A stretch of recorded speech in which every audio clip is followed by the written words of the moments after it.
Hey, everybody. Good morning. It's Tuesday.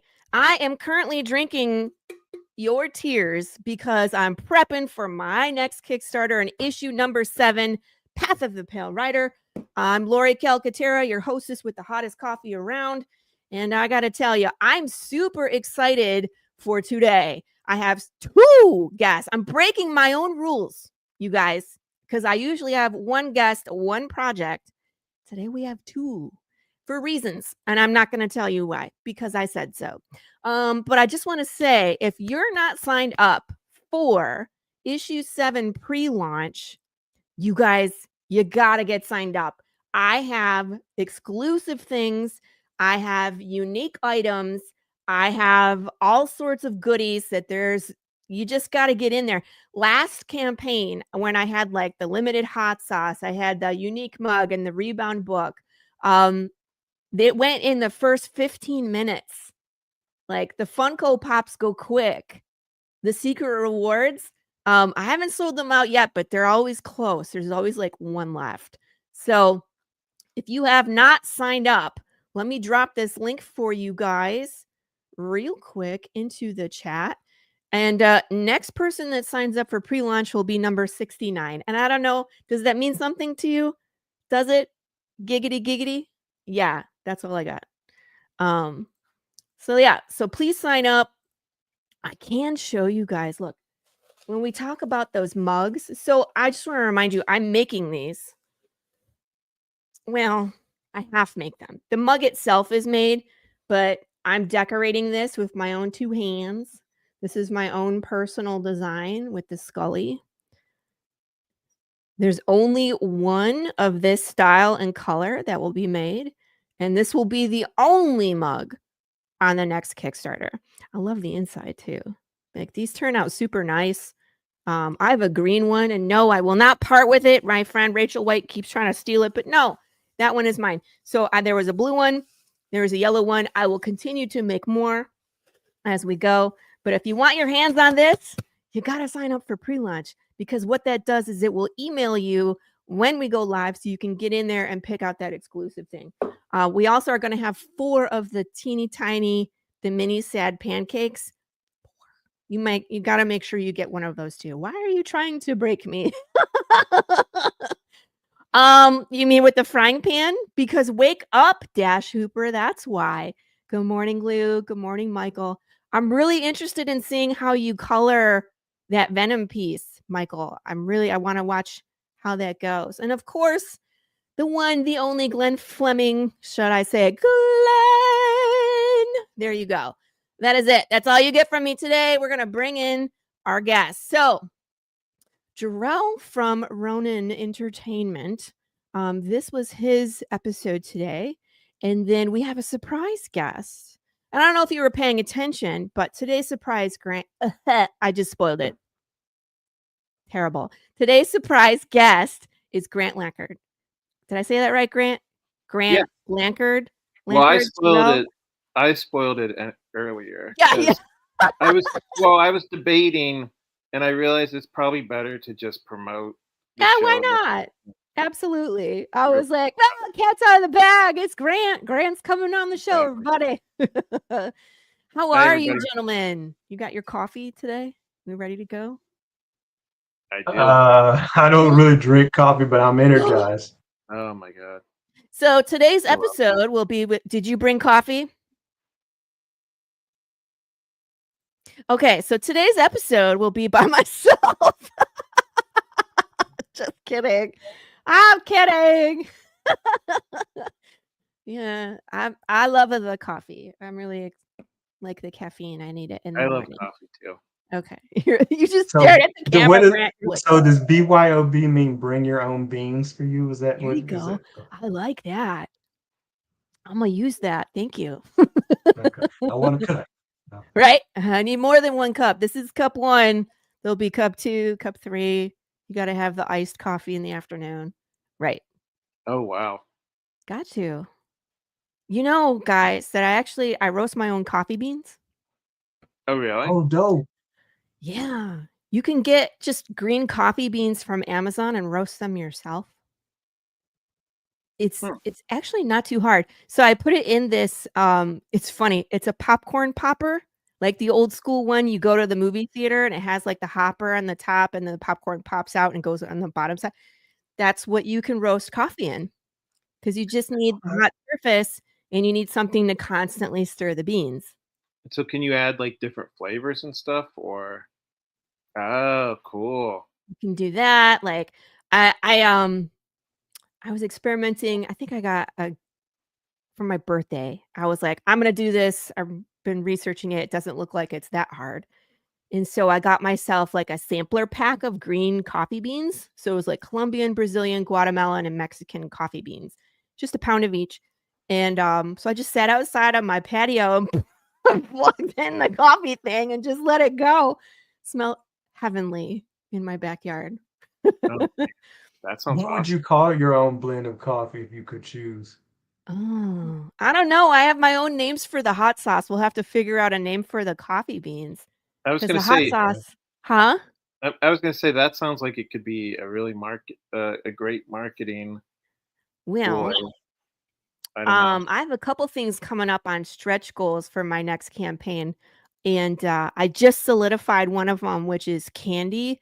So I'm partnering with a small business in Texas called Candy Cryptid, and Ah, yeah, and they customize your candy for you. So I saw on a TikTok that they have like gummy teeth, and I was like, that is so gross. But I need it. So we're gonna do a zombie deconstructed. So it's gonna be like a couple gummy bears because Big James, and then teeth, brain, and eyeball gummies in a pack. And so I'm gonna do that for sure. But I was like, do I throw coffee on there, Grant? And I was like, I could do. You could get roasted coffee beans directly from Laurie, but I don't know. What do we I'm trying to call think it? It's great. what Jarrell, would the you're pale good with rider these things, so you tell me. What do you think we should name it? what would the pale Okay, I rider noticed you're a horror theme, Yeah. so crap phone. So what about Lazarus blend? Ooh, I like Like it, but I don't know. We'll have to see. Because we don't come back from the dead in my story. They just never die, which is worse. or Methuselah blend? Methuselah. That'll Yeah, really mess with people. I don't think most people know who Methuselah is. yeah. Yeah, it Blame Sunday school for that. Childhood Sunday school for that. yeah, it's hard because the whole idea of coffee is it's supposed to make you awake and alive. Right? So maybe you could Dead do Eye something play Coffee. it Lou off. Pons. She's sharp with the names too. Play on Red Eye Coffee, Dead Eye Coffee. Coffee, coffee, coffee. So okay, so have you ever done like a flavor combin well, first of all, what was like the best coffee like when you combine it with a different flavor? So, okay, so I did a couple different things. So I kept most of them separate, right? So my favorite batch, I would say, was the Mexican. I can't even pronounce, it's like starts with an X, Zotol or something like that bean. That was to me the most delicious. And one thing I found the pale creamer. Yeah, That's I mean, funny. I was I thinking I was trying to figure out what the pale rider coffee would be, but like you don't really want your coffee to be pale. No, you want dark roast for the most caffeine. That's the thing. The longer you roast it, the more caffeine you get. But what I did find, Grant, is when I roasted the coffee, it was a lot less bitter. It took the bitterness right out. So Huh. either they're over roasting it, like when they mass produce it, or I don't know. You know what I mean? It's weird. You have But me none of intrigued. them that I got were bitter, and, so I combined my blend with some coffee from the store just to see if that would make a difference. I was putting, like, um I put pumpkin spice in there. Hey, I mean, man, that's a you can put classic. so I have a Black& Decker that actually grinds the coffee. It's a grind and brew, I think they call it. And so I put the beans in there after I roast them, and then it grinds it. So you can put all your spices, your seasoning in the hopper with the beans, and then when it brews it brews it right into the pot. So you're not adding it into the cup, and then it's gritty. Yeah, cool. So We are way off topic. Yeah, I was gonna. I have so many questions, but I don't want to turn this show just into being about Dark coffee. time. I like I that. did. I Hey, did really Chris. like. I should say I did really like your new intro. Thank you. Yes, yes. Yeah. The outro is actually way better. So if you like the shenanigans with the Pikachu suit, the outro is 100% Pikachu suit with more weapons. Congratulations, Christopher Brown, on your successful campaign that just ended. So very, very excited to bind some books for Chris's campaign. He has a novel called Slaughterville that just closed up right before we launched our show, and super excited because I get to take them apart. And my favorite part is ripping the covers off. I'll be honest, and then putting them back together. So, but let's get back on track. So usually when we have one guest, there's a lot of late pledges. Oh, okay. There's late pledges available for that campaign as well. So if you like horror, you like novels, go check out Slaughterville. If you could drop the link for me, Pops, that would be great. And that way people can still head over there if they want to pick up a copy.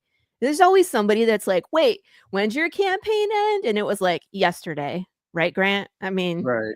it's always, and I was like, Or yes. it'll be like, wait, you have a campaign going on, and it'll be like 10 days later. Yeah.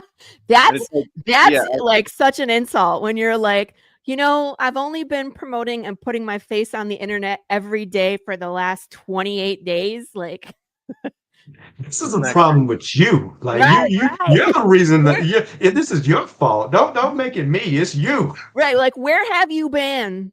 Under a rock? No? Okay. So go check that out, you guys. So now normally we do an origin story. And Grant, we've already heard your origin story, but I have not heard Jarrell's origin story. So Jarrell, I would love to hear from you how you got into comics, what inspired you if you were reading comics as a kid, like what you were reading, and then ultimately what pushed you to decide to do this for yourself. Well, it all started way back in college. Yeah. Uh-huh.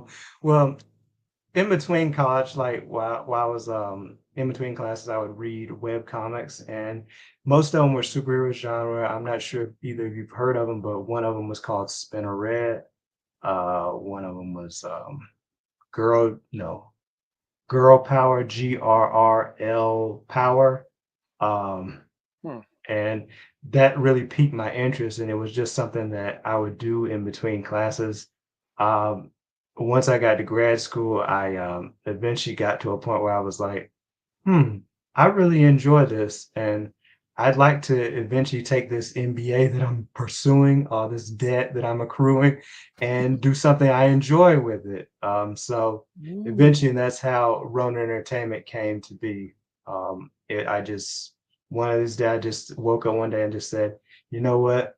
I'm just gonna shoot my shot and do this. So was it the idea of telling stories? Was it the idea of that you had a story that you wanted to get out into the world?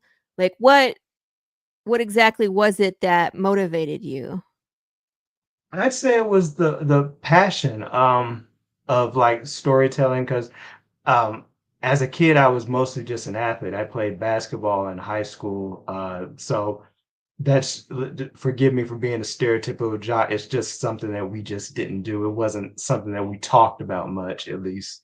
When I was in high school, I was all about basketball aside from school. But Yeah, that's in college, I had an opportunity to be more myself and become more of a well-rounded human being and man, and discover what I actually like. So, because I didn't get a scholarship, so that dream kind of died. Yeah. So yeah, yeah, that's an I just got unusual into comic books.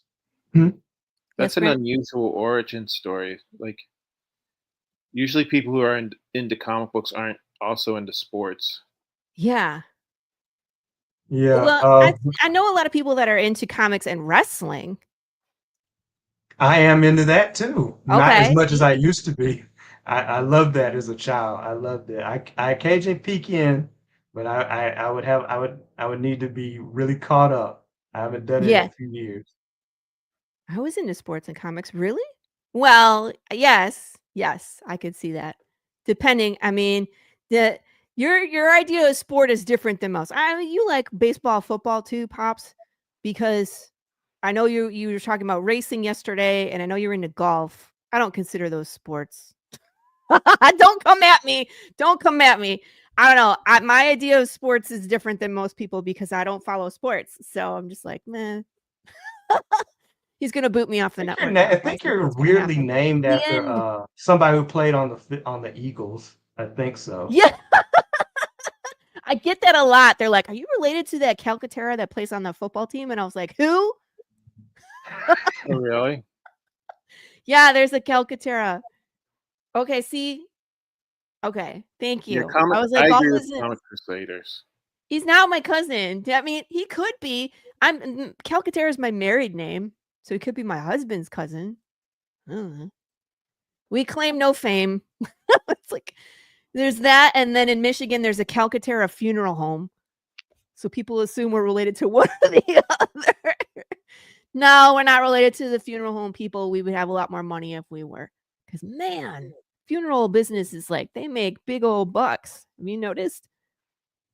Yeah. The hardest sport. Is it a sport though?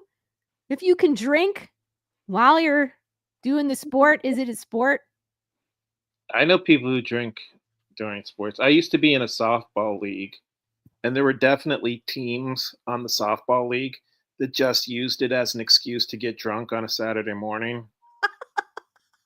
Like, was there any sports, like actual game going on, or was it Well, just drinking I mean, games? people would always ask me, "Hey, you want a beer?" And I would say no, because It's to like me, 7 the most AM. unappealing thing in the world is like you when you're out in the hot sun and like you're running around the bases and stuff and like you're Ew. drinking a beer. That sounds like so horrible.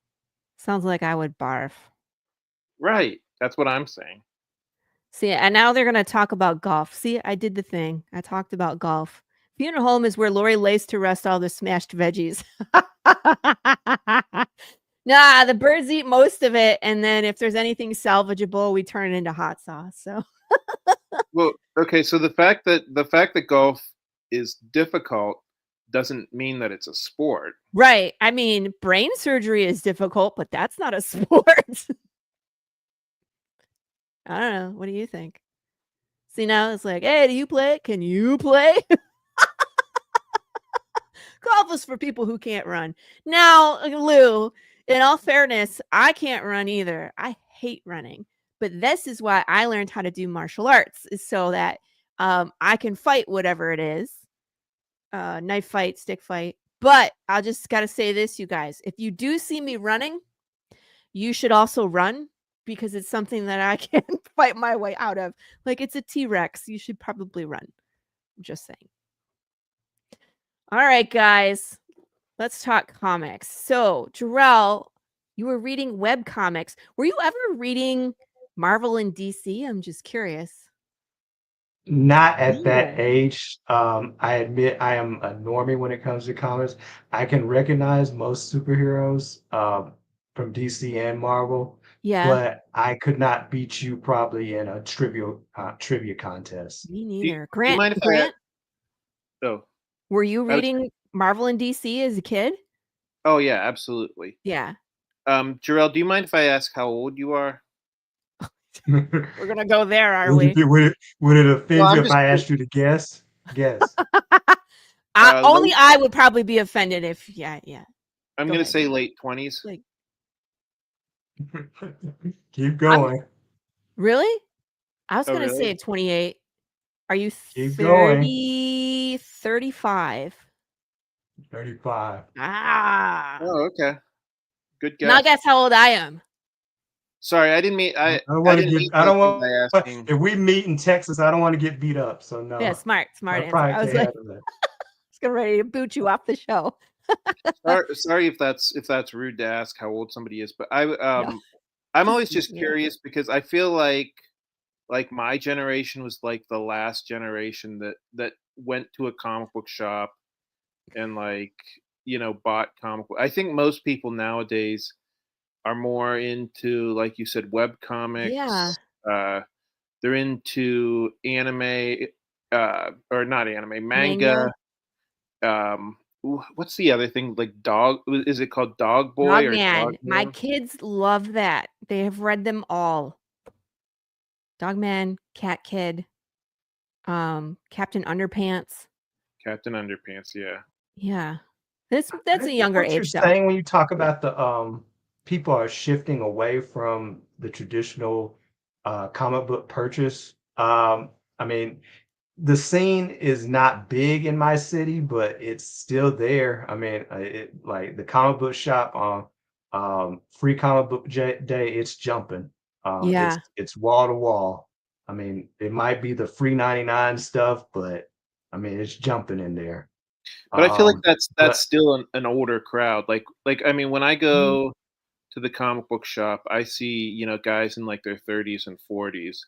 I don't see a lot of like when I was a kid, when I was like 13 or 14, if we had a day off school, it was always go to the comic book shop. Me and all my friends, we would like meet up at the comic book shop. We loved going through the racks. And I feel like I don't know if that's something that kids do anymore. I don't think so. I really don't. Like, even myself, I never was at the comic book shop. I started reading comics around the same time that Image was already around, like Walking Dead, a lot of Robert Kirkman, East of West, Invincible, and so I never had that draw. And it wasn't until I'm adult that I'm in comic book stores. But even now I go in and I am blown away by how many options there are. And it's like, how do you pick and choose? You know? It's like going into a Barnes& and Noble and being like, "How would you find a book in there that speaks to you? Do you base it off the cover? Do you ask somebody? Like, where do you get your recommendations from for comics?"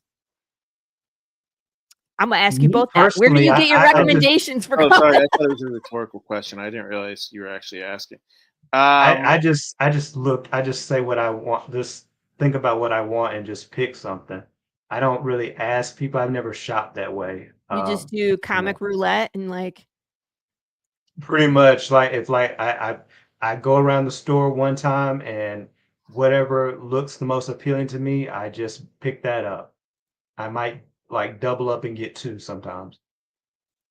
yeah, So but what are you basing your choice off of? Do you open it up and f and flip into the story, or are you looking at the cover like, "That's badass"?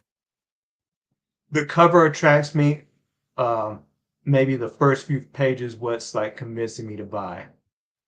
Yeah. So you do flip into it. A lot of people don't. What about you, Grant? so I buy a lot of issue number ones, and of those issue number ones, maybe like 1 out of 6 or maybe 1 out of 7, You I'll go think back. are interesting. And that's and the, but like other than buying like for me, like the individual issues are like a sample, and Uh-huh. then if I like it, I'll buy the trade paperback.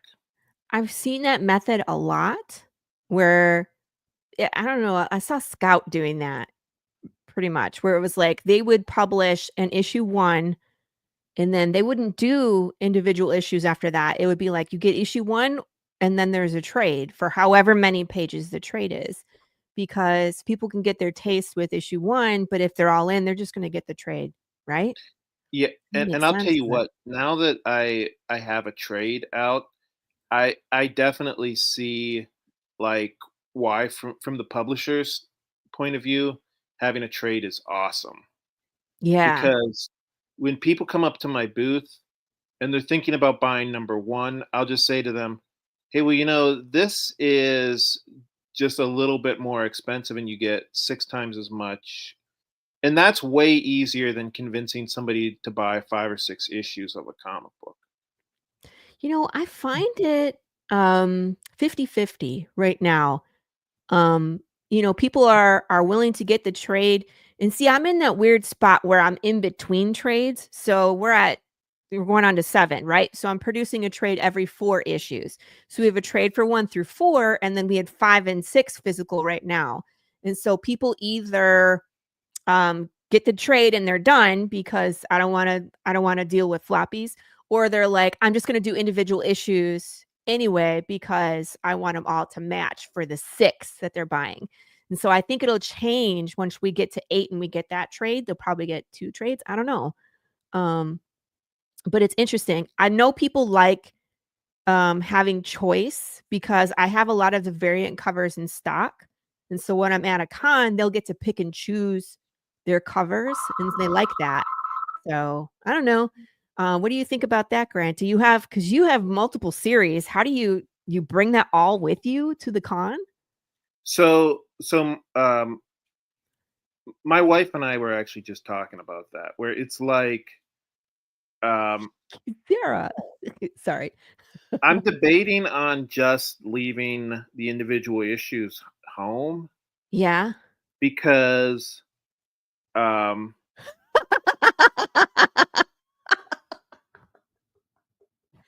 she's Jarrell, you not have a house wrong. phone? She's I'm not sorry. Okay. I'm sorry.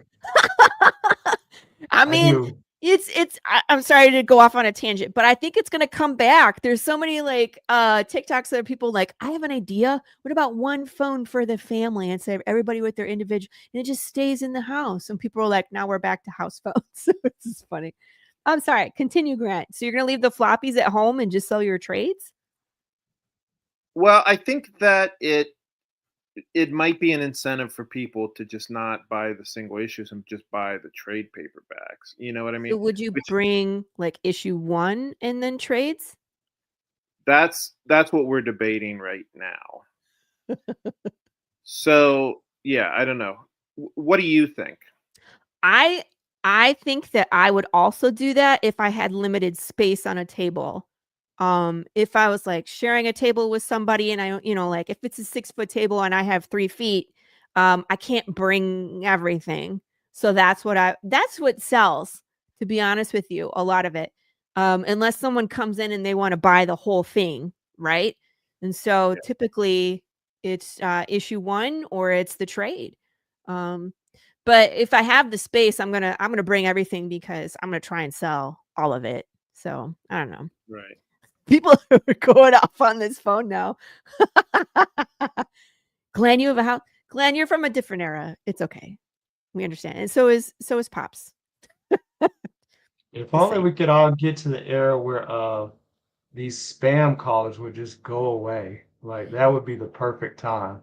Is that I'm just curious about this phone. Is that who That's basically that's my calls? that's my old man rant. I'm 35 and that's my old man rant for right now. Yeah. Do So away with spam calls. Jarrell, you are published, correct? I What's your am books? not. We are working You're on that working right on it. now. That's all right. What's the name of your book that's coming? Steel Magnolia issue number 0. I know that's a mouthful, but the short name is Road to Jahannam. Road to Jihadam? Yeah, Explain that's that. it's Jahannam is like the word for the Islamic version of hell. So Oh, it's it kind of like keys into like who the bad guys for issue number 0 are. It kind of like talks a little about world issues. Um, the bad guys are basically a small group of terrorists that are active in the United States, and what they're doing in issue number 0 is they're stealing military grade weapons, and it's kind of, without saying too much, it sets the groundwork. Or like issue number 0 is a prologue for um, the story in itself. It like helps um, create the main character, Steel Magnolia herself. She'll be making an appearance in issue number 1. gotcha. So you're writing current events. Mm. Just kidding. It touches a little bit on them. That's scary. It's scary to me that sometimes as an artist, when you write something and it becomes like current events, you know? And it's like, Yeah, I mean, when it becomes it, yeah, it can be kind of scary, You but know, right. I think it's smart to like sometimes take inspiration from current events. So people can relate to what you're writing. Like your writing feels real. Like I think I Okay. can only speak for myself, but I think the best compliment you can say is that people say your writing really made them feel something, whether it was anger, sadness, or happiness. Like you don't ever want people to ever say, like your writing's like eating plain Quaker Oats oatmeal, plain flavor. You ever ate Ew. that? Yeah, trash, terrible. You don't want to say that. I like it when people get mad at me. Oh. When they That's read my that's stuff, they're I'd like, rather "Gosh I'd dang it." rather they be happy. I'd rather they be happy because when they're mad, they don't give you money. When they're happy, they give you That's not money. true. They're mad because I leave them on a cliffhanger and they're like, "What happens next?" So then they come back. That's more anticipatory. That's like they're anticipating something good happening. They're not really mad at you. Sarah, right. Sarah, you have to do the where is it? Where are you? You have to do the thing because I guarantee you someone's going to be mad at me when they read issue 1 for the first time, Sarah.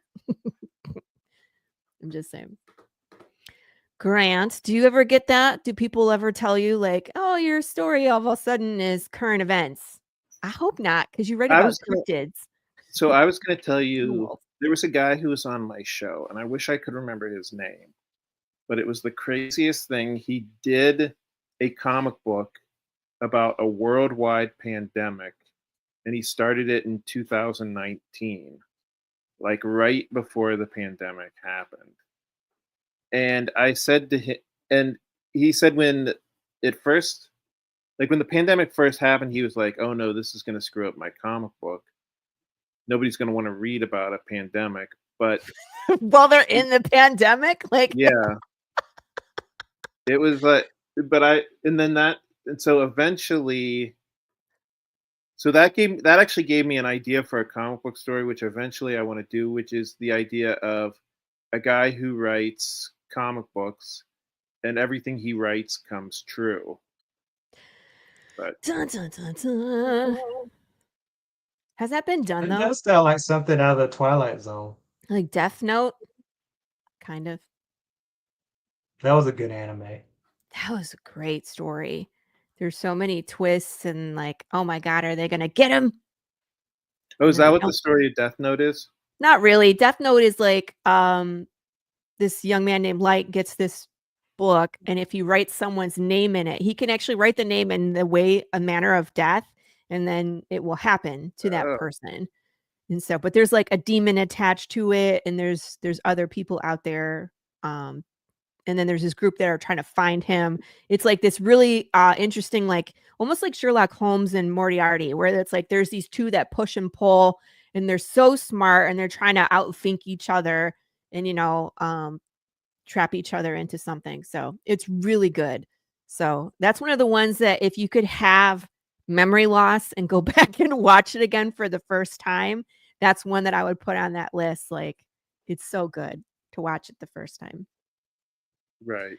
Um, Variations of the idea have been done, but if the writer is right for the job, it doesn't matter, right? It can still be fresh and amazing.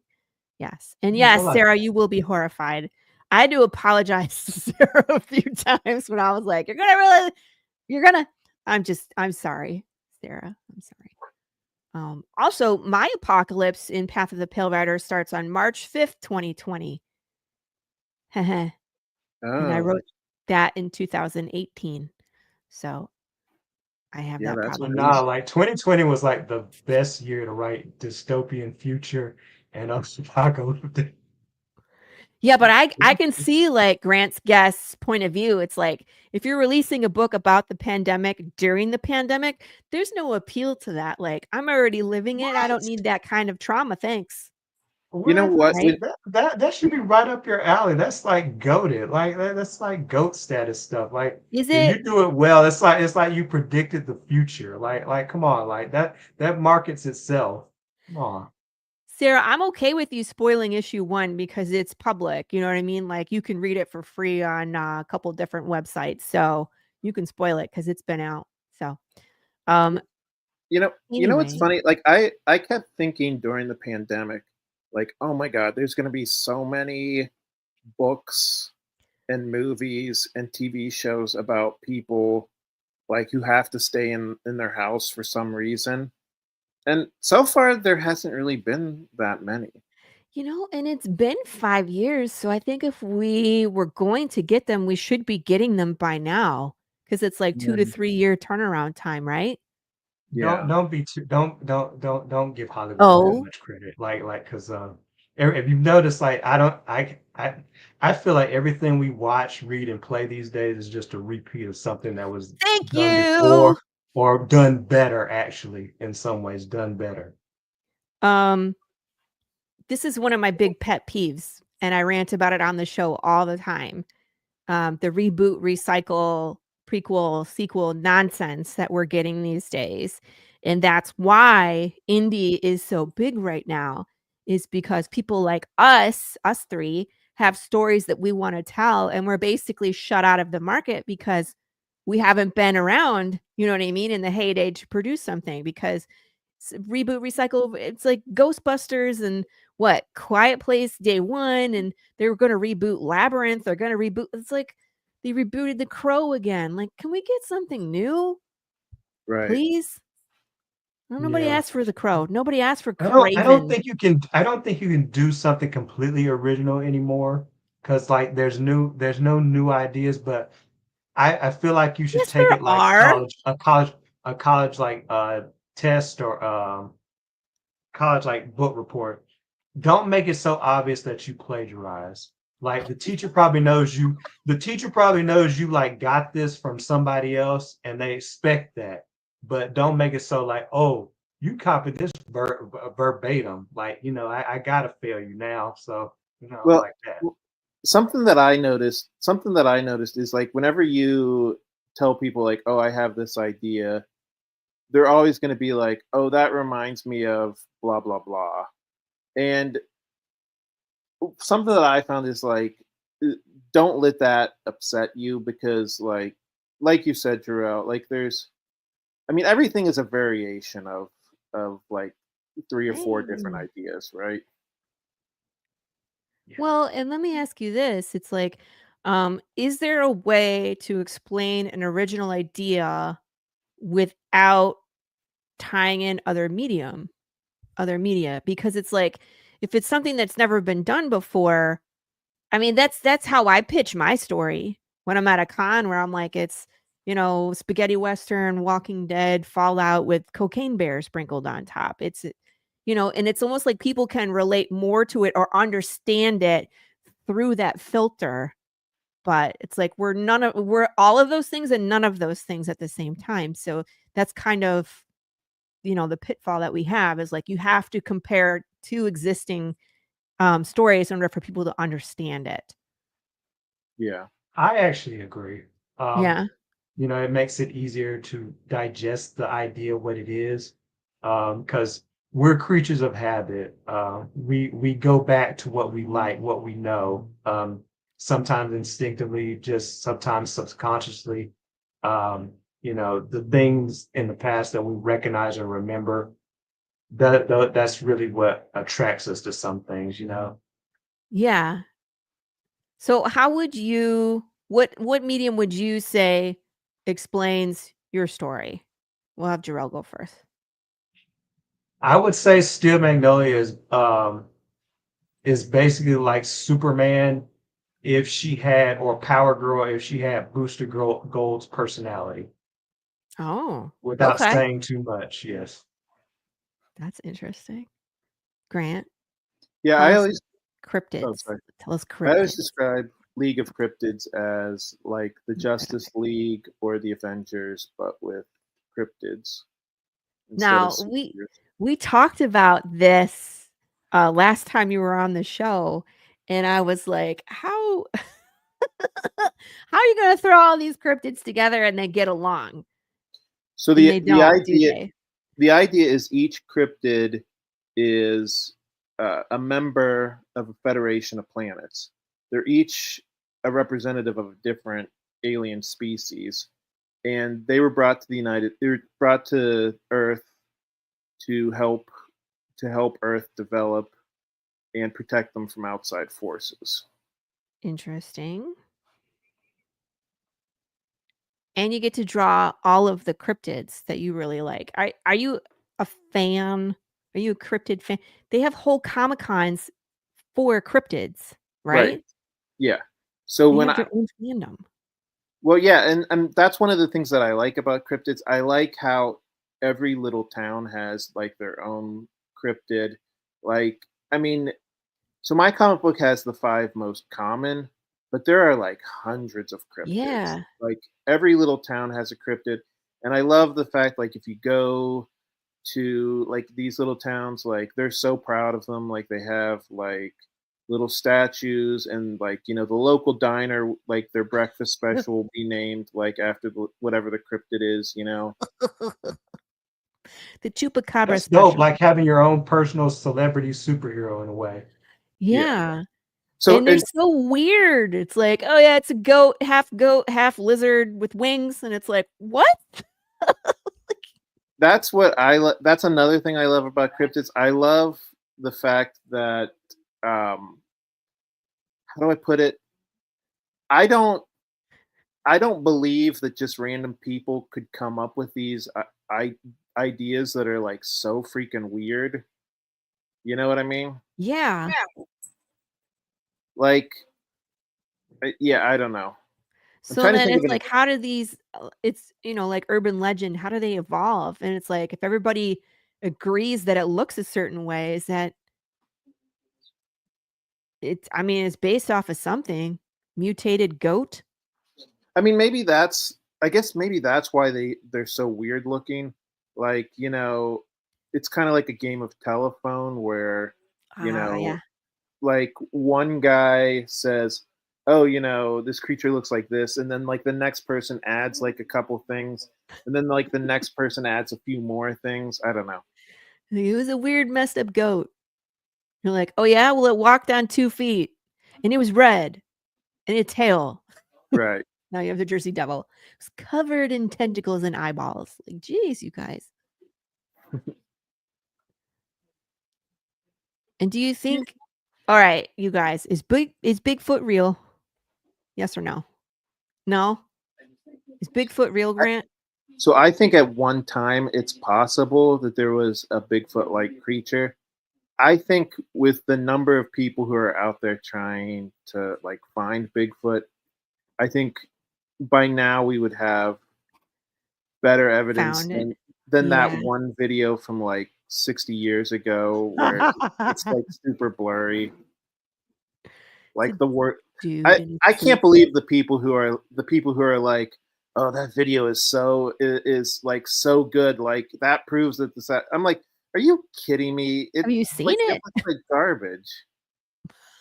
I think the closest we're ever going to get to a Bigfoot sighting is not sure if you guys have ever played Red Dead Redemption, Of but course. there's a guy who's in like a cave and he's supposed to be like a giant. He's so big he can't get out of the cave, and you just talk to him from outside the cave. So that's the closest we're ever going to get to a Bigfoot sighting.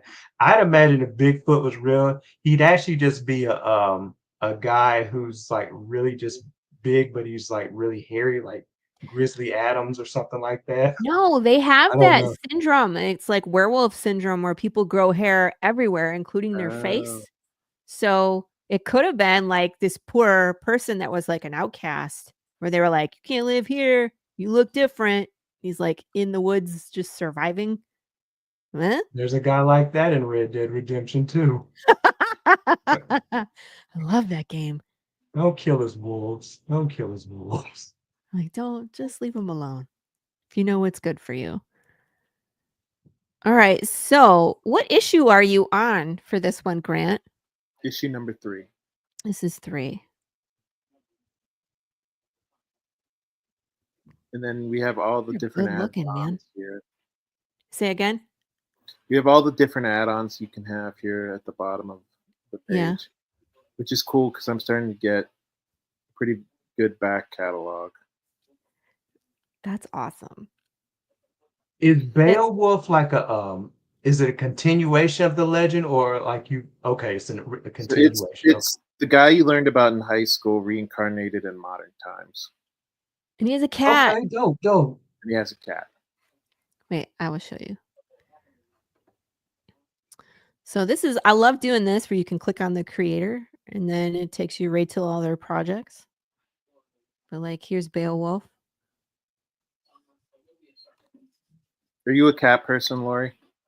I'm a dog person. I love cats. I love them. I've just never owned them. My sister has cats. My mom's family always had cats. We have dogs, but I love to go pet the cats and leave them at home. Like leave them Yeah. at their, like my sister's house. But I love cats. They're so funny. Moony. I lean more towards dogs. Do you? Yeah. My Yeah. my neighbor's dogs have been waking me up lately, so maybe don't ask me if I'm a dog. You're like, I'm anti-dog at this moment. Yeah, Until at they this stop moment, barking. if they can Yeah. get if they can Like, get control of their dogs, maybe then I'll like dogs again. yeah, and they're not all like that. So here's Beowulf. Jarrell. It's cool to see, huh? Yeah. Grendel's mom, Yeah, she's messed she's up, not how man. I remember her or how I was told she looked. Well, she's not Now, happy right there. yeah. Well, yeah, I mean, and I will say that I play fast and loose on all the source material that I use, like both the cryptids and Beowulf. I My philosophy is, all of these things are told by word of mouth, Right. so I'm just adding to that whole word of mouth thing. I Mm. love this cover. This one is great. Is this Yeah, cover or interior? Cover? yeah, that's the cover. Yeah. What was the name of the artist who did that? Daniel Eduardo, I think. Um, I don't know. He's really talented, and I definitely want to work with him in the future. Yeah, I I did can not. see I did why. not draw this cover. I colored it, but I did not draw it. Still gorgeous. Thank you. I love it. You're like, I didn't do this. This is not me. It's like, but it's I still didn't mean it gorgeous. like that. Yeah, I know what you meant. It's fine. Let's go back here.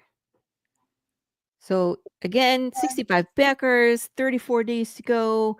Looks like you're going to be there in no time. Well, there's plenty of time left in this campaign. What's your favorite reward that you like on this? Hey, you do ketchup tier like I do. Ketchup. Right. I got a mustard tier too. So which Oh, do one's your you? favorite? Yeah, I do. I mean, what's my favorite? You mean Yeah. of the current covers? No, of the tiers, of the tiers. Like, is there a Um, tier that you want to showcase? so the deluxe versions, I will mention, that's more than just a variant cover. You also get some extra pinups in the back, which Mm, is cool. And I don't reprint the deluxe versions. So I usually sell about 40 to 50 of those. So if you buy one of those are pretty rare. exclusive. Exclusive. Yeah. Exclusive is a better word than what I was trying to say. Solid. This is a solid campaign. You guys go check it out. Thank The you. Yeti. And see, this is why I think Bigfoots were big feet. Bigfoots. I don't know. This is why I think they were probably a thing, like you, Grant. Like they were probably a thing back in the day, because not only do we have Bigfoot, we have Yetis, which are basically the same thing, but they're white because they've adapted for the snow, for their environment. So it's too Isn't that weird that weird? we have, what's that? Isn't that weird? Yeah, I was You gonna know what I say mean? it's the exact same thing, and yeah, it's like we have that in the real animal kingdom where we have things that are adapt, like rabbits. You have brown rabbits that live in like the forest and in the foliage, but then you have white rabbits that live in the snow. Right. So, But I you know mean, what I you could. mean? But I mean, you could say that about a lot of creatures. Like it's weird. Yeah. It's always been weird to me that like cultures that are like so different, like mythical creatures like dragons, like Uh-huh. they have stories about dragons in England, but they also have stories about dragons like in China and Japan Yeah. and places like that, and or vampires or werewolves. It's weird to me. Like what is? I always wonder like did they somehow hear about the other legends, or is there something about us that like? Are you laughing because I'm getting like I'm laughing at real Glenn because philosophical? he says this. Oh, Because apparently he drew you while watching the show. oh, I didn't know he drew. Oh, you mean he just drew me? Yeah. Oh, send it to me too, Glenn. I'd like to I see was it. like, do you kind of look like a Bigfoot? Yeah, with glasses. That's awesome. Thanks, Glenn. It's so random. Anyway. I don't know. Maybe I'm getting too weird or too philosophical, but I always wonder if like there's something like, especially werewolves. Like, why are werewolves so like seen so many different places throughout human history? Like, is there something intrinsically about us that we're afraid of turning into wolves or something? I don't like, you know what I mean? Like, it seems like a very specific thing to be afraid of. Right. Or You know what I mean? vampires or I don't know. I don't think it seems that weird because like who wouldn't be afraid of a monster that drinks blood or like sucks out your life force? Like you said, vampires in European countries are different than ones in like East Asia.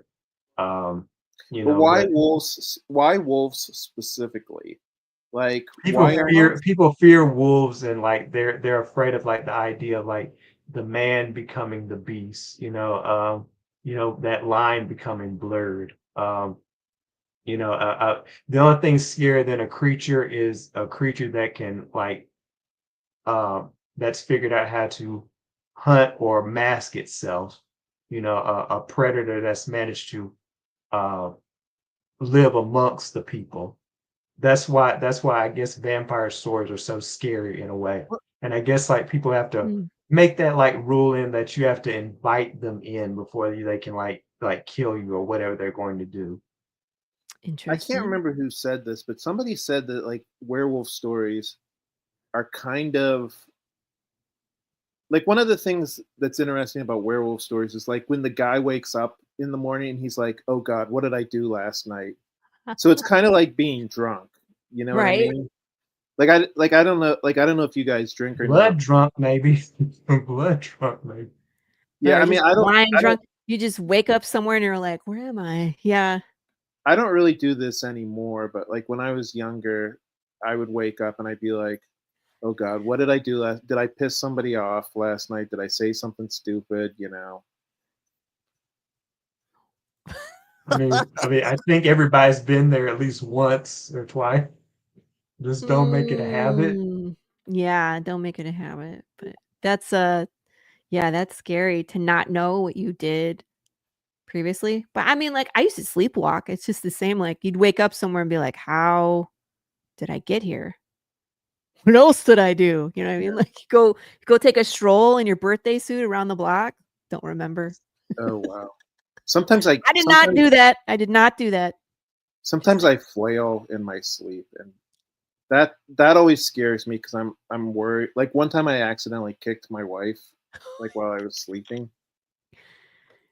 The worst is I have friends that teach jujitsu and you a lot of times you're prone, it's wrestling, right? So you're on the ground. And so when you're sleeping, you're on the ground and like you wake up choking out your wife, like, stop, Uh, I'm tapping. Like, that would like, be don't put me awful. in. That's funny. But it's happened. I've heard stories like they're like, whoops, sorry. I'm gonna go sleep on the Oh, couch. I don't want to wrestle in my sleep. Oh God, I would feel so bad. Yeah. yeah. Sounds like a soldier's PTSD story. Unfortunately, Well, I I hate to mean, say it. with martial arts, especially when you're an instructor and that's what you're doing all day long, a lot of it is muscle memory. And so it's like it carries over to your sleep where you're just continually, thinking about it. And I could see how that art specifically would lead towards, like acting out in your sleep because you're laying down. Most martial arts, that are standing, it's like you're laying down, it's not the same position. So your body isn't already in that position to fight. Now, I have punched things in my sleep before. It wakes me up when I punch things. Scariest thing though, I must have been dreaming about opening. It was Christmas Eve.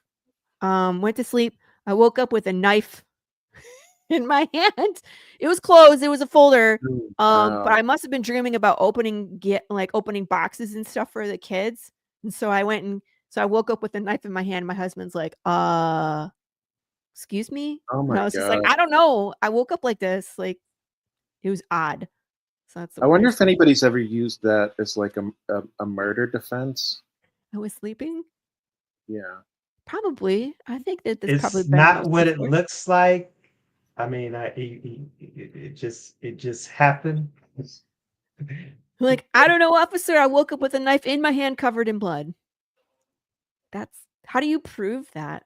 Ooh, we all just got a story idea.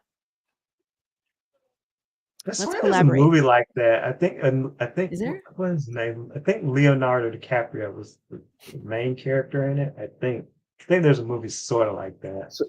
So there was a comic book from the 90s called Sleepwalker, where the Oh. idea was that the guy only gets superpowers while he's asleep.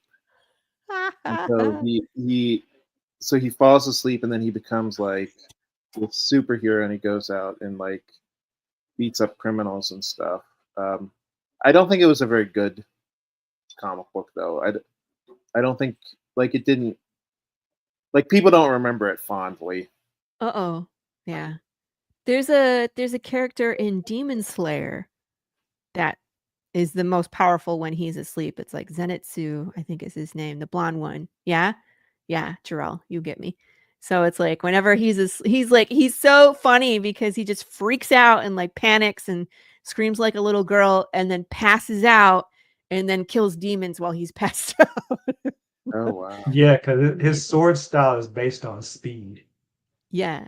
He's like lightning and thunder and like storms and he's super fast and he's incredible while he's asleep. So it's just funny. Slightly different tangent. So, Jarrell, what's the plans for your upcoming book? I want to go through some of the art that's on your. Oh, look, you were on. Is this from uh Dre's show? You were Yes, on yes. with Dre? I love him. The brute. So cool. So I mean, like, let's talk about some of these. Where Yes, this is a picture of privates First Class Beck and Dotson. They're prominent characters in issue number 0. They're part of the crew of American soldiers transporting what it is the terrorists are after. oh, Um, yeah, they're like I that's said, there'll be more soldiers featured in the story, um, mhm, but the terrorist group is just a small number of them that's acting out this heist. gotcha. I mean, the art looks great. Colors are Thank you, nice. thank you. Yeah, Lettering I like nice. the art. The colors are real. Whoever you got Yeah, for that's what attracted me most to Harrison's style. My artist name is Harrison Prime. He works for his own company called Cosmic Lands, based in Nigeria. Like I said, what really drew me to his style is aside from Mr. Dave Brink's recommendation, is the very warm colors. Like the colors really catch your eye. Yeah. Here, let's click on some more, guys. Okay, so here's a zoomed out of that. Nice. You can read some of the dialogue, but make sure your kids aren't in the room. I won't read it out loud. We'll just put it that way. You guys got to check out the show, read it yourself. But yeah, this looks very nice. So what's the plans for the book? Are we going to see it on Kickstarter? Are we going to see it I released? think I'm just going to handle that part myself this time. Yeah. I did a Kickstarter before, but it crashed and burned, and Oh it was no. partly my fault because I honestly did not know the requirements to succeed on Kickstarter.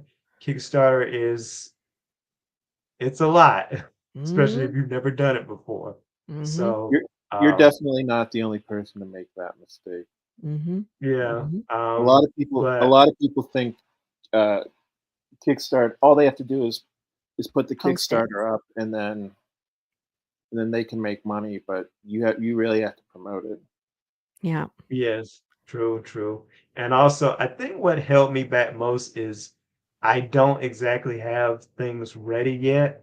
I think that's something if I was like further along, I would recommend to new creators to like you already have something tangible that you can show people just to like cover your bases and make sure like because a comic book store owner told me around the way, he told me people want to see the thing. If you don't have the thing ready, then it kind of hurts your credibility in a way because now what am I paying for? They need to be able to see what they're paying for. Right. Well, at least some of the art. This looks like a previous version. Is this a different artist? Yes, it was. Yes. So there's a We reboot. we just decided that it was like best to cut the partnership because due to time constraints. So yeah, I just had to go look for another artist. Gotcha. Well, I think you made the right choice here. I think that this art, let's just say, to my eye, the untrained eye, of course, because I'm not the artist, but I prefer this style. So I think that the reboot, I think, will get some more eyes on it. Yeah, Grant. That's what Yeah, I'm hoping for. Yeah, I think it looks really I cool. hope many people feel the same way, Laurie. So yeah. is it the same guy, right? Or the same guy pencil, inking, coloring, and lettering? Yes, for the new art. Yes, yes. He The old letters art too. was a Miss Sophie Daisy. Oh, she's the letterer. Sophie Daisy's the letterer. For the old Mm. for the old work, Oh, for for the the old old one. I art. apologize. Thank Yes, you. yes. I love seeing this stuff too, where it's like you see the pencils, you see the progress. I think that's super cool. I'm always That asking was my just the artist idea I Gilbert. came up with for promoting it a bit. Yeah. Yeah. People want to see the behind the scenes. Mm. Do you do that too, Grant? Do you do time lapse You know what? videos, Grant? I should do that more. Yeah. Um, yeah, and a couple of people have told me that I should do a Patreon so they can do Mhm. like different parts of the process. I don't know. Have you thought about doing that? I have, but it's like I already manage so many different social media platforms that it's like that's just one more thing to manage. But I mean, I don't know. It's almost like, do I That's think my that worry people too. will participate is a thing because it takes work to put it up and then if it's like no one's there, but you never know until you put it up, right? My fear is not my fear is not starting a Patreon and having nobody join it. My fear is having like 5 people join, Mhm. because then I'll feel obligated Yeah, to keep it up, but I won't actually be like making any money off of it. right. But I mean, Mm, I guess it would I, grow I over I time. wouldn't say I get what you're saying, but I wouldn't ever say like I feel obligated to do something because if it doesn't work out, it's not working out. I mean, you sometimes eventually you get to a point where it's just like I have to be transparent and just be like, I don't view this as feasible to continue for whatever reason, and just tell people the truth. Yeah. Maybe Here that's it. Everybody that's watching, here is Jarrell's link tree. So this will take you to all of his places, including an email list to be signed up for his company. So that's if you want to follow Jarrell on social media. His Instagram is what I had up here. Here he is. But you can also, if you click on this link, the link tree, it will take you to all of the places that you can follow Jarrell. So, Do it, do it. dude, if you wanna do another Kickstarter, there's a lot of resources out there to help you, with the planning and there's a lot of people too. Hey, Grey Wolf, Yeah, how are you? I wouldn't let one bad experience Mm-mm. put you off from doing Kickstarter. It's I'm not writing it off the for the future. Maybe I'm just going to do my own thing this first time, see how that goes. So how are you Like I gonna? said, it wouldn't be something that I would like not consider in the future. Yeah. So then what is your distribution method? Because once you have the thing, how are you going to get it into people's hands? I'm curious because a lot of people use Kickstarter as that method, to attract pledges, but also to get their books out there. So what alternative method are you going to do? Mm, I'm going to distribute through this company through called Print Ninja. Have you guys heard of them? Yeah, well they print, yeah, right? They do their print Hmm. services. I think they're in China, yeah. Well, I think they might have an office in China, but their main office is in Indiana. Okay. Is there a print shop in Indiana? I think their print shop's in China, but they have sales offices here. I could be wrong. Okay. Just to be safe, I might want to check to be safe. But Print Ninja who I'm going to use to like distribute the book. If they do that, if not, I'm gonna try to be conservative because I don't exactly know how well the book is going to do. I'm gonna do my best to put it out there, but I'm anticipating sales to be pretty conservative, at least this first time, because I understand I'm coming out with complete new IP and I'm a new artist or creator. I think this is imposter syndrome right here. It's not imposter syndrome, it's just I'm a person who's very practical. It's like going back to when you go to like high school and you know you don't have any scholarships or offers at the end. So you need to like go to school and think about like actually succeeding. Don't focus so much on being a basketball player anymore because you're below 6 feet. So that dream Mm. is kind of in a way slipping away from you. So I'm just being realistic in a way, if that makes any sense. Yeah, but we still want people to be able to find you. I mean, that's what social media and like doing shows like this is going to help, Of hopefully. course, that's exactly what this is. But being able to purchase it from your website, Mm, is if that's the another thing. Sorry, I didn't think of that. That too. right. And I mean, like a lot of times that means adding a shop to your website, which costs money, unfortunately. I think I ignore my website probably. I hate working on it because it's so tedious, but I think that's kind of a missed opportunity for myself is because I don't promote it as much and everything's available on my website, right? Mm. So, I don't know if maybe if you could find um if you're a young creator, you could find a like fairly cheap web developer that could help you with that. Um, I don't know. I've heard what is it? What is it called?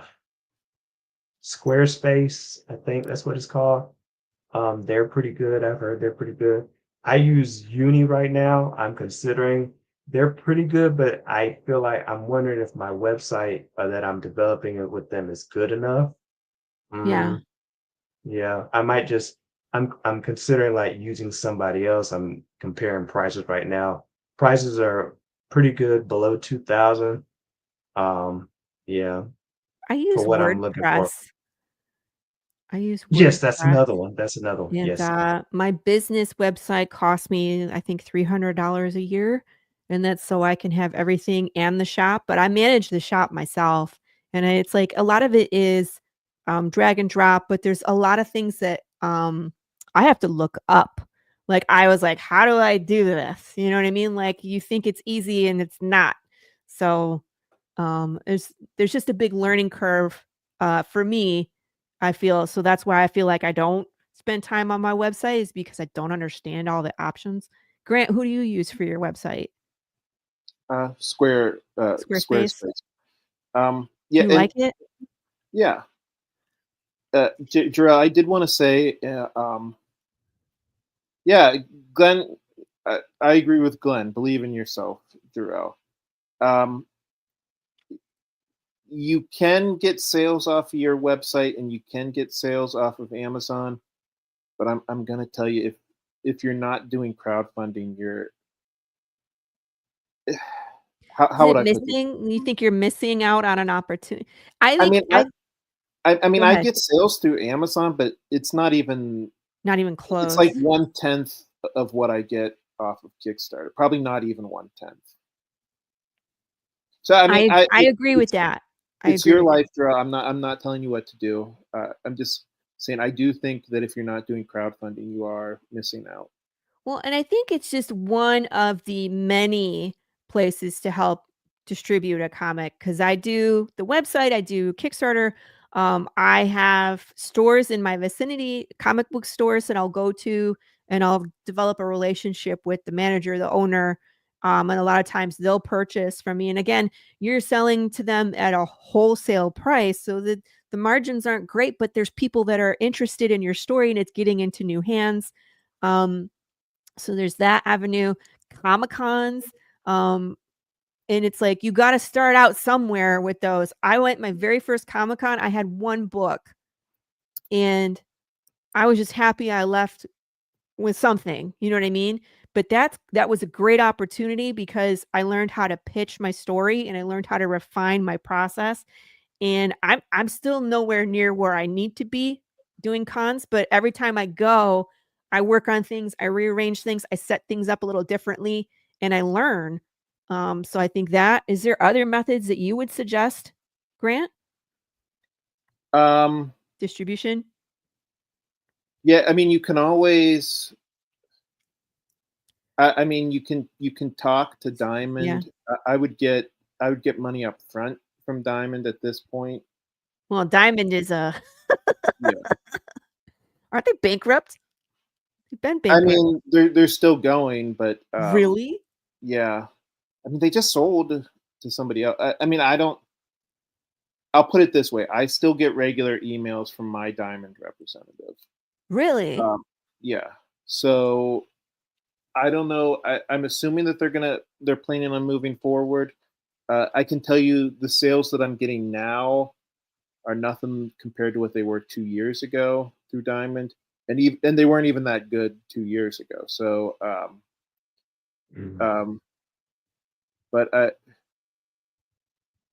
yeah, like I said, the number one method of getting your comic book out there is for indie comic book creators is crowdfunding. Right now, yeah. And I Yeah. mean, like, if the book is done, Jarrell, like you I know you said that you're planning on finishing it and not even bother to run a campaign.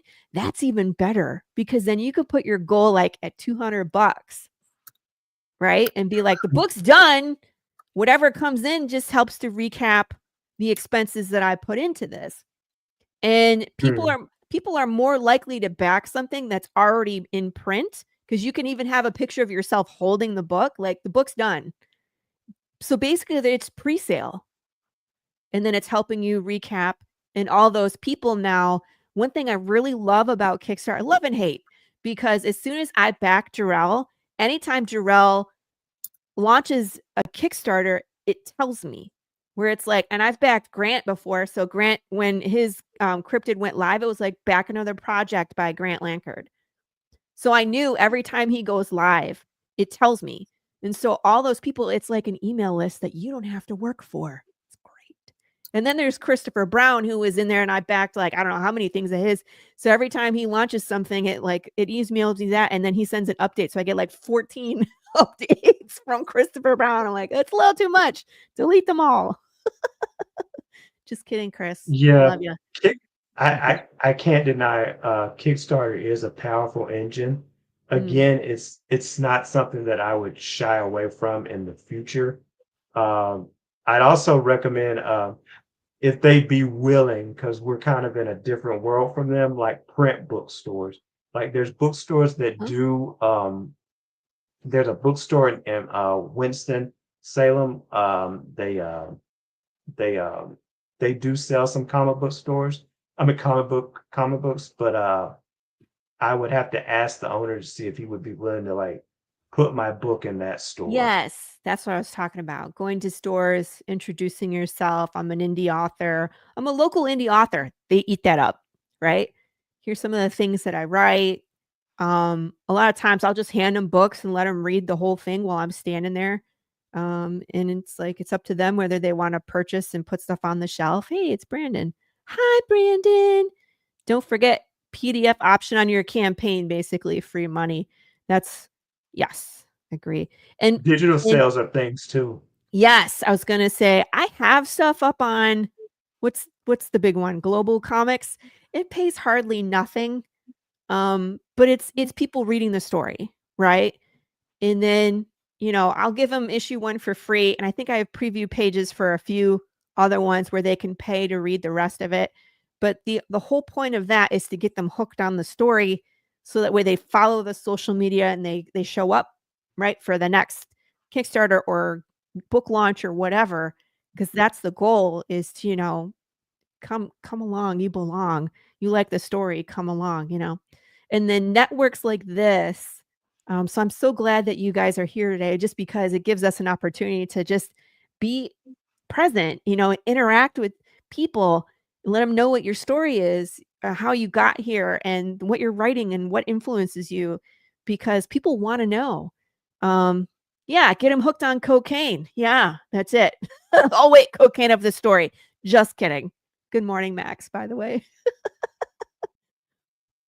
Yeah, and a lot of places you can put your issue 1 for free and let Oh, people that's read a it. good idea. Uh-huh. Cool. I actually have and now Jarrell, this probably wouldn't work for you until you have, like, issue 2, issue 3 out, and then so on and so forth, but I have pitch postcards, Grant, and so it's a 4 by 6. It has, um, the cover art from issue 1, and on the back, it has my elevator pitch and a QR code that takes them to read the PDF for issue 1 for free. So, I'll pass those out at, comic book stores because, again, if they have my books on the shelf, that's my way of helping their people sell my book. They don't have to memorize my elevator pitch, they can just hand it to somebody. Or if they're doing like people pick up their bags, they pre-order stuff, they can put a bunch of my stuff in their bags for that next week and be like, "What's this?" Um, and then I hand them out at cons. If people are on the shelf on the, what do I wanna say? They're on the brain stopped working. Brain error 404 not found. If they're on the Waffling. Waffling. it doesn't wanna come up with the word. If they're on the fence, that's it. That's what my brain was trying to say. They're on the fence and they're like, "It sounds good, but I'm not really sure." I just hand them a pitch postcard and be like, "Just read issue 1 for free. If you like it, come back and see me. I'm here for the all weekend. Can pick up the rest, blah, blah." So, So but do you yeah, That's a dope do you idea. do you The have truth an is like there's a bunch of ways to market your stuff. As long as it's on brand and I guess it doesn't offend people like in a way thank that's you. like, it's not tastefully offensive, I guess, because shop marketing is nice, but there's always a level to everything, especially in the politically correct times we live in now. Yeah. Yeah, you like it's free ideas. Take it, take it. Everybody do can do have you have pitch postcards. do you have a newsletter, I Jarrell? don't, and I don't collect emails. That's one thing that everybody swears by is their email list, and I don't do that, and I It know I is kind should. of big because I have an email list. It's like that, like when you use that link tree, you can like sign up for the email list. You'll get messages and stuff for new happenings and things with Ronin. But email lists are big because now you have the ability to, in a way, annoy people with messages now. Uh, that's really how email lists work. I Do mean, like yes, we but do see it people every actually day in read our them? Gmail accounts. These people are annoying us. These So companies, they're also watching you. They're watching what you do on these places. That's what they do. That's what Substack, cookies is. so, I mean, this is what I always say. I always say everything about marketing is a numbers game. right. Like, I'm looking I actually have my newsletter, uh, the the page open right now, and I'm looking through. I average about 1 out of every 3 people opening That's an actually pretty email. good. I think that's pretty good, right? At least Yeah. compared to other people, Yeah. from I, what I I hear. I'm that terrible person that's like, "Oh, an update," and I'll read the headline and then delete it. Yeah. I'm gonna be honest with you. Hate them. I'm subscribed to a lot of these newsletters, but how many of them do I actually read? Yeah, Really? so that's the thing is like and how much time do you spend on the newsletter is my question, Grant. Do you spend a lot of time, an N- hour? How No, often do you do it? I mean, it can be something simple. I mean, I try to do it once a month, and then obviously when I'm doing a Kickstarter, I do it more often. Yeah. Um, so okay, so I have one. I actually, it's actually cool that we're talking about this because I have one scheduled for later today to go out, and I list Right. what conventions I'm going to be at. I talk about how Three Rivers was the most recent one that I went to. Yeah. And I talk about that a little bit. Um, and then Where was that one, by the way? What Pittsburgh. Pittsburgh? For some reason, I thought it was closer to where I was, and I was like, I was supposed to go to that one, and no, but I'm going to Red River, which is in Oklahoma. So that's probably what I was thinking. So, yeah, at least you tried. So I just you want to give people a little bit of a reason to open it, like Right. talking about something that's going on in the world, and then you put like a couple preview images and then like the button But if I'm here. already doing that on my social media, see what I mean? I It's mean, the I guess but you same. got to my jazz it up. See what I do is on my email list. I try not to like people have goldfish brains. I don't want to talk. I do it like This is a true. blog. Like I write something that's like meaningful and I keep it as concise as I can because we live in a ain't nobody got Yeah. time for that world now. So And that's why I usually do video. Like I'll do reels and shorts because I feel like if it's 30 seconds or less, I can do that. You know what I mean? And people are more likely to watch it as opposed to read it. you could probably do that with an email list if that's what makes you feel if that's more Put comfortable the for you. reel in the email because if it's a link, I don't think people will click the link to go to the so does that so work? I've never done it, but I know for a fact Substack has an option where They do you video? can do like a video update or a video post. Okay. I might Like have when to I check click it new out. post, it says, "Do you want to do a text post or do you want to do a video post?" 'Cause I've been kinda holding back, I'm kinda accumulating things for when my, Kickstarter launches, and that's when I, like, massively release things, but I always try to switch up the videos and do something interesting, some of them are funny, some of them are gross, some of them are just showing off, like, some of the things that we have that are super cool, like the wooden covers and you know what I mean? So I try to switch it up, and I find that I get pretty good engagement from those as opposed to, like, I write an email and nobody reads it. That's just my own it could be my crowd too, I don't know. They ask for tamales and the stretch goals, they're a weird bunch. So you asked what is the advantage to doing a newsletter Yeah, as opposed to Facebook. I mean, number one, you never know what the algorithm with Facebook is going to do. Um, you never know. I mean, the same thing is true of newsletters. You never know if people are getting the newsletters or if they're going directly to their junk uh, their junk their junk, their drawer. spam. Yeah, their Yeah, spam. But that for me, that's why I do both because I gotcha. figure I mean, it makes we're sense. we're really just. I mean, when you get right down to it, we're really just throwing stuff out into the void, like, and who knows if it act like it's like we're throwing. It's like we have a baseball and we're just throwing it out into the dark, and we don't even know if there's anybody there to catch it, right? That deserves a chicken nuggets. Hold, please. Chicken nuggets. That's what it feels like to me. Sometimes you Yeah. put social especially in the middle of the campaign where it's like, "Where's everybody?" Like, "Chicken nuggets." You could say chicken nuggets or you can say whatever you want, and it just doesn't work. No one's listening. So that's why I do as much stuff. I mean, I'm on all of the social medias except for Twitter because I hate Twitter.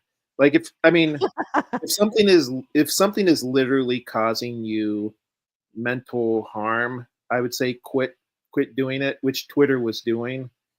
But um, uh, other than that, um, you need as many venues for. I mean, that's why I'm here. Um, I thought you you know were here what? because you loved me.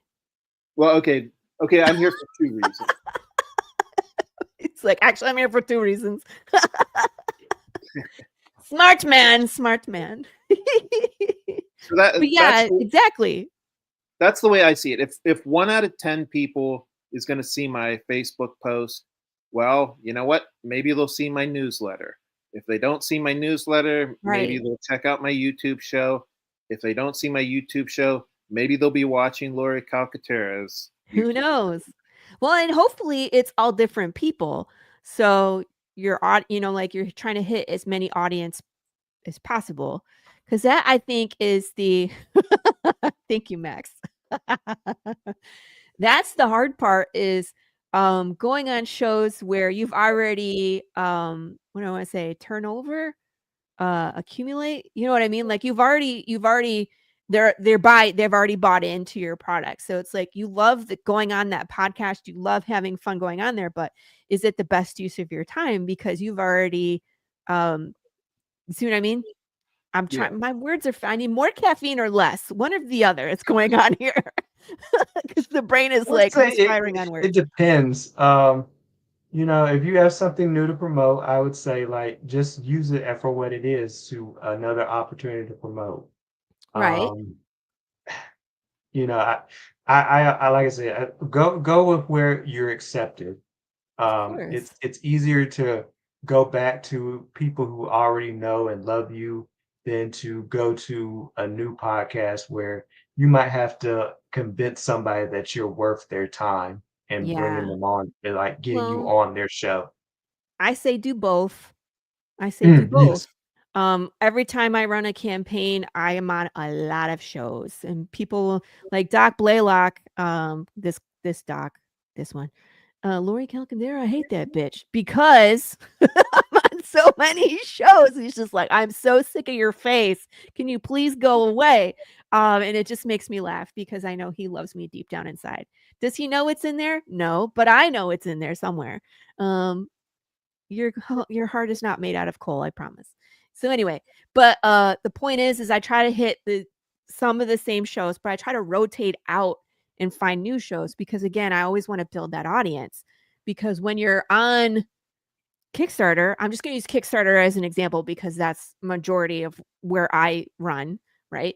I'm always looking at the people that are coming back and I'm always looking for, am I finding new people, right? Because we want to build. Fine, I'll come back on your show. Thanks, Glenn. I appreciate that. So, but I mean, like, we want both. We want people to still come back, but we also want to touch those new people. But again, like Grant knows, there's always new people finding his show. There's always new people finding my show as well. So, like you said, Jarrell, it's like I can go on someone's show that I've been on multiple times, but they might have new audience members who have never seen me before, too. So, you never know. It's Mm. like being in a band. What are you guys talking about? You only have a few months apart to increase your value. Yeah. Yep. Sup, Doc?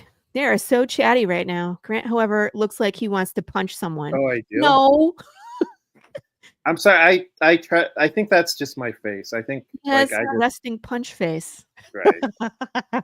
You I missed it don't. earlier when Glenn sent this. Here, look, Doc. Glenn was like, look in your DMs. I sent you a drawing of Grant. Like, thank you. This was right around the time we were talking about Bigfoot as well.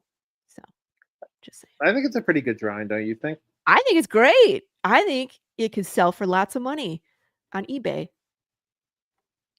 Yep, that's what I think. Unfortunately, I'd have to pay Glenn the money that I made. No, Glenn could sell it and make $1 million off of your face, and then you can sue him for half because it's your likeness. Oh, Just that's how kidding, that Glenn. works. Just kidding. So what's our plans for the future, you guys? What are we doing? What's going on the next month and for the rest of the year? Like, do you plan out that far or are we just flying by the seat of our pants? I am not. Chill out. Who wants to go Um, first? Share with the class. Just kidding. my plans are finish book one, of course. Yeah. And also I'm also planning issue number one, which is the second book. Yeah. Um, Merch ideas. I'm gonna start with something simple like t-shirts, Uh, just to see what the market is, things like that. Um, Generally just, continue on with hopefully making Steel Magnolia one of the flagship indie comic book IPs out there. that's awesome. Do you have other scripts as well that you're going to produce or just we're working on Steel Magnolia one and done till it's done? Um, there'll be others because she joins a group of superheroes. So there'll be others Oh, that she joins. Yeah. gotcha. That's a good idea. And I mean, because like Grant and I are slightly different. Like I just do path. That's all I it's my speed, guys. I got enough time to do path full bore, but Grant does what? You do cryptids, you do Beowulf. Is there another one? Yeah, Memoirs of the Morbid. Yeah. Okay. That's actually what I'm working on the most right now. That's going to come out in time for Halloween. Good Um, timing. yeah, so we're getting that finished up. League of Cryptids number 3 is finished, so I just need to wait for that to fund, and then I can start printing that. And then so next year, another issue of Beowulf, another issue of League of Cryptids, and next year it should be trade paperback time. Ooh, It's always fun. it's always fun. Yeah. That's and see, that's what I'm saying, Jarrell. Like I've said this on the show before too. Let's do another one together. What are we doing? What are we doing, Brandon? We haven't done one together yet. Do another one. What are you talking about? I'm so confused. I'm scared. Yeah, I Anyway, don't know what that means. huh? Yeah, I don't know what that means either. I know. I'm like, I don't know. Did I agree to something and maybe I was A little sleepwalking? ominous, right? Pull it together. Yeah, I know. He scares me sometimes. Let's just say that. Um, but comic, we didn't do a first one together. What are we doing? Talk to me later. Um, but like Grant and like John Westhoff and geez, there's the house phone. Yay. Um, Travis Gibbs, Tom Hutchinson, these guys that they I love how you're so far planned out, Grant, where it's like first we do this and then we do this and then we do this because you're constantly moving. And I'm just like, I can't. I respect you guys because I can't do that. It's Um, crazy because I have a file on my computer called ideas, and like I yeah. have so many ideas. Like it's actually kind of overwhelming because I have like ideas for comic books from like for like 20 years from now. It's We're gonna be crazy. in our 90s. You're going to Comic Yeah. Cons. Jarrell, come on, bring your walker. We're gonna go sell comics. Grant's like, I'm starting Now, my like Kickstarter. by that time, like I'll just have you guys remains with me. It's like because I, We're I not need that to no, much figure out older than like you. Jeez. Ah. I need to figure out a faster way to make these, right? See, and that's the thing. I hear this every time where people are like, "Man, really enjoyed what you put out in your issue." It's like I released the issue like 6, right? And then everybody gets their box, they read the comic and they're like, "That was great. When's the next one coming?" And it was just like, "Man, I got to get back to work." But I agree with you where it's like if there was a way that I could produce these faster, I would, so people can get the story faster, but there's only so much time in the day. And Grant Have you does ever everything watched? himself. sometimes our brains just don't work that fast. Okay, we got My other I mean, stuff like, my going on. story's written out that far, but it's like I gotta pay my team and you know what I mean? Like, they all have jobs and life and family, so it's like it all has to line up. It's like scheduling D&D, it's hard. Mm. Were The you gonna thing say, that's Grant? the thing that's depressing is like when you watch somebody read your comic book, and you realize like, oh my god, that took me like 14 hours. That one page Dun. took me like 11 hours, and you just read it in 30 seconds. Or, it's like you obsess about like, oh my God, we forgot to put the bracelet on my character. And like, they don't care. They're just, we Isn't that beat funny? ourselves up over the smallest details on the page. And then, Yeah, exactly. I think I'm Yeah. more that way when it's being made, because I recognize like there's certain things that a reader will not get, they will not understand because they can't see inside our heads. Right. They can't understand everything that we're trying to convey or show in a book or a comic. It's just like, we all been in high school English, the teacher asks us, what do we think? And we're just kind of BSing because we don't really know what Henry David Thoreau was saying. Sometimes like we're guessing sometimes. It was And about some of us trees. just didn't do the reading. Yeah, no, he was just talking about trees and the lake. That's it. I was Right? one of the ones that didn't do the reading. Oh, So. it was called Odd Walden Pond. It's like, it's about the pond. That's it. I said I didn't do the reading. Don't I make me just look summed up the bad. entire book. You don't got to do it. That was your cliff notes. Pond, trees, bugs, the end. Yeah. Oh, well, I- where were you in high school? I could have used. I was probably an adult when you were in high school. Yeah, I will say Walden, it's not an easy book to read. No. It's Why not do a they- fun book. Why do they do that though in high school? Like the required reading is like Dostoevsky and like Of Mice and Men and like I can't read those as an adult. Now That's I kind of like I Scarlet kind of Letter. went the other way from how I started in high school. One book that I actually liked, what is that book? Now I can't remember. It's written by Ayn Rand. Oh, Atlas Shrugged. There it is. Yeah, that's it. That's it. And that book is like Terrible 1,000 pages. Sorry, You did hate that book? I hate that book. Sorry. I've never like read it, so I don't have an opinion on it. But go ahead. I want to hear. It's generally about people who are like, from what I remember, they're changing how industry works in America. And it's headed by this guy named John Galt, who's kind of like a mystery figure. He's leading that revolution from it's kind of like, I believe it was a utopia that they had built somewhere. And um, let's see, because it's been a while since I read that book. I'm already bored.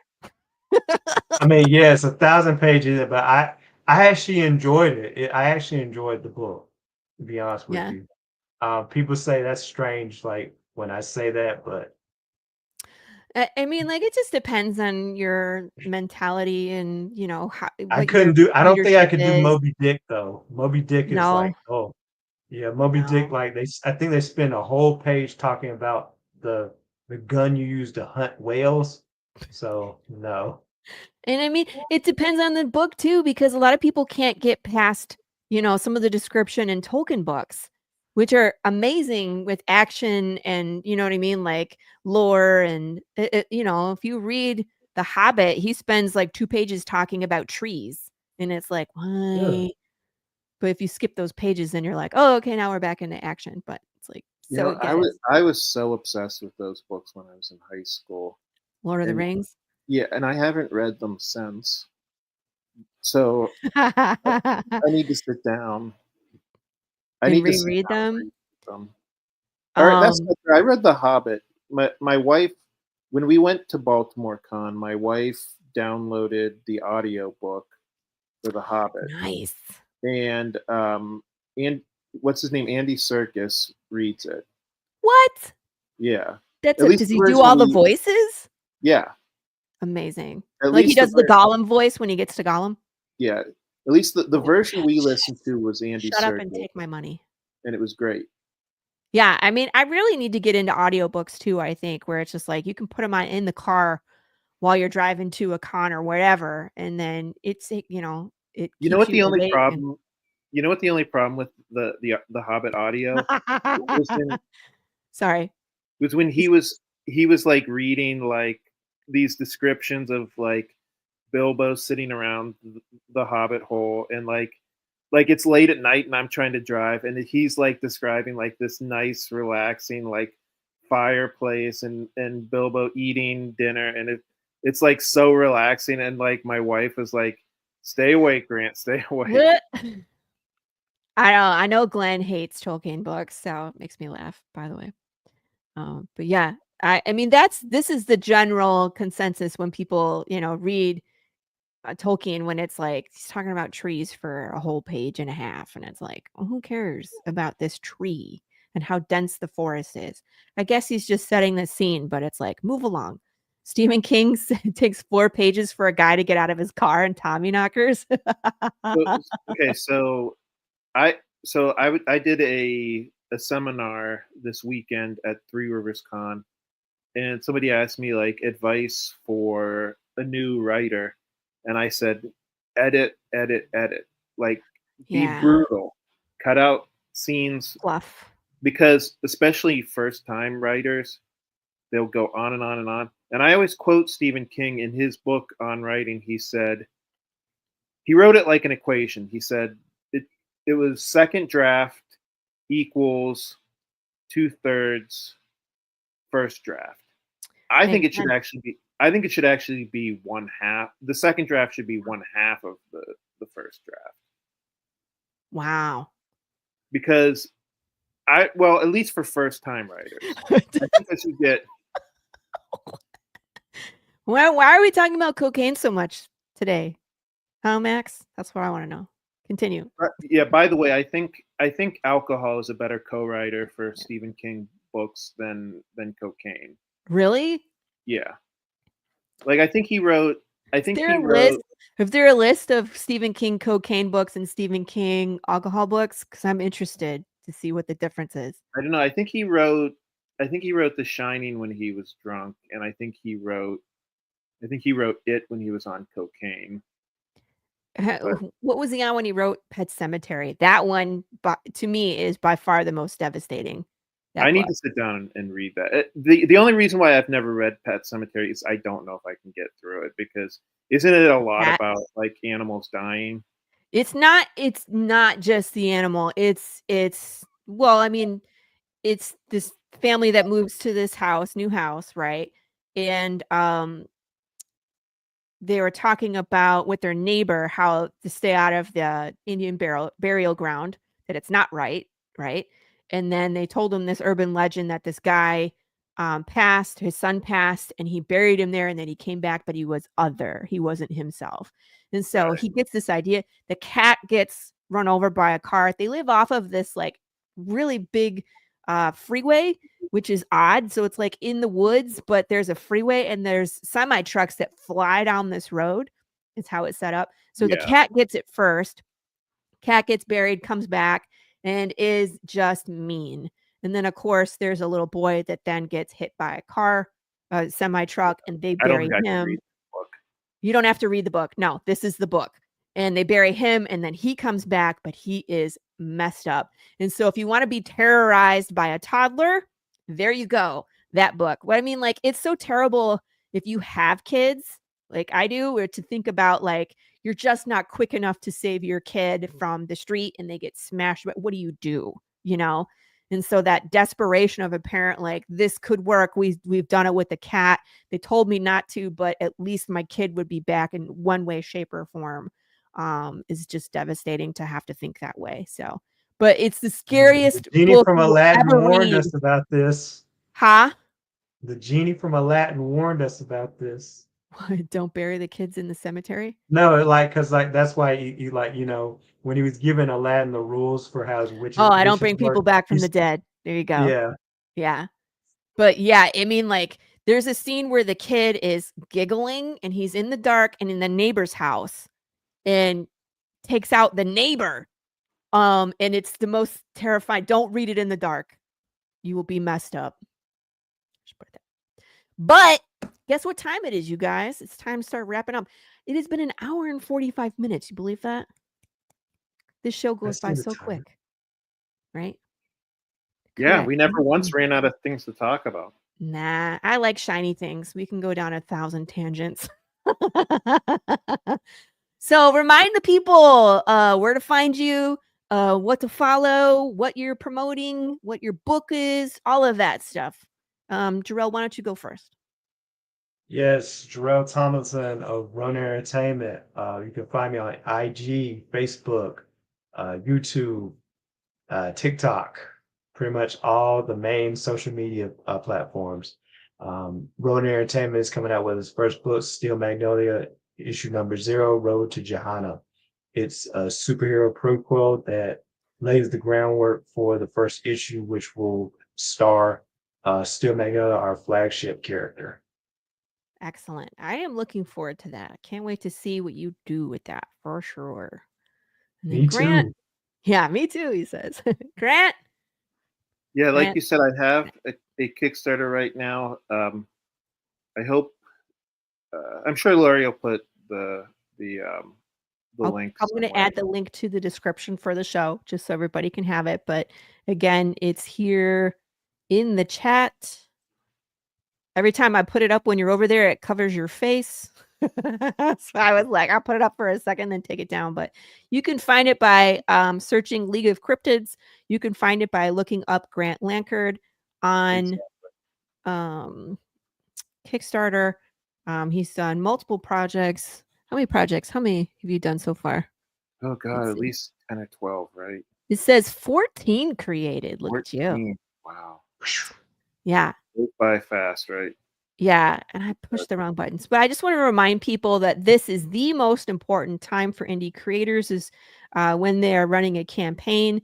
This guarantees that the book gets made and printed and shipped to you, and that we can continue producing badass stuff for you to read that's original and it's not reboot, recycle, crapola. So please go out and support Grant's project. We want to see this get funded ASAP so we can continue to read good stuff. Thank you again so much, Laurie. Yeah, and thank you guys for coming on the show. I always love to meet new people, Jarrell. I always love having return guests, Grant. It just makes sure, like we touch base with each other because this is part of the fun for me is that we watch each other's journey and pick each other's brains and learn from each other as we walk down this path together. So, Jarrell, you're part of the family now. So you're welcome back on the show at any time. Thank you. And we're going to make sure that we keep in touch. And if you have questions, please reach out to myself. I know Grant's great at answering questions too. I'm not going to volunteer you unless you want to volunteer yourself. But I always say a lot of people helped me out when I was starting out. So I try to pay it forward. Yeah. So if you need anything, you let us know. And that, my friends, is the show. So please join us again next week. We're going to be here at the same time in the same place on the Tuesday morning brew. I'm going to have Braxton on next week. And my friends, make sure that you are excellent to each other and kiss your babies and come back next week to catch us on the Tuesday morning brew. Bring your own beans. Bring your own beans. I'm going to start using that, Jarrell. Beyond the world we know is a place where reality bends and time stands still. A place where legends, fairy tales, and nightmares are real. A world where legends are born and destinies collide. Alice has spent her life lost in an interdimensional rift known as Wonderland, and it forged her into a deadly bounty hunter. With her ancient clockwork guardian Big Ten by her side, they hunt the things that stalk the shadows of Wonderland. Alice Lost in Wonderland, issues 1 and 2 launch May 6 on Kickstarter. Follow along at GoMrFish.com.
Bye.